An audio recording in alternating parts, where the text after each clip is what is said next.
হরে কৃষ্ণ। ওম নমো ভগবতে বাসুদেবায়। ওম নমো ভগবতে বাসুদেবায়।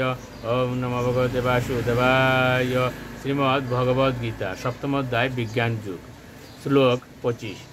নাহম প্রকাশ সর্বস্য যুগ মায়া সমাবৃতঃ মূঢ়ো অয়ম নাভিজানাতি লোকো মামজম অব্যয়ম।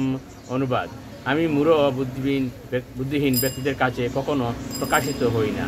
তাদের কাছে আমি আমার অন্তর্কাশ শক্তি যুগমায়ার দ্বারা আবৃত থাকি, তাই তারা আমার অজ ও অব্যয় স্বরূপকে জানতে পারে না। শ্লোক 26।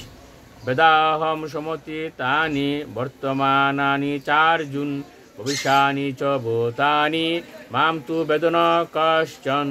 অনুবাদ: এ অর্জুন, মনুষ্যর ভগবান রূপে আমি অতীত, বর্তমান ও ভবিষ্যৎ সম্পূর্ণরূপে অবগত। আমি সমস্ত জীব সম্বন্ধে জানি, কিন্তু আমাকে কেউ জানে না। শ্লোক 27।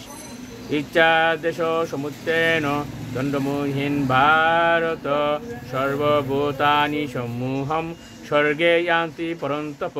অনুবাদ: হে ভারত, হে পরন্তপ, ইচ্ছা ও দেশ থেকে উদ্ভূত দ্বন্দ্বের দ্বারা বিভ্রান্ত হয়ে সমস্ত জীব ভাচ্ছন্ন হয়ে জন্মগ্রহণ করে। হরে কৃষ্ণ।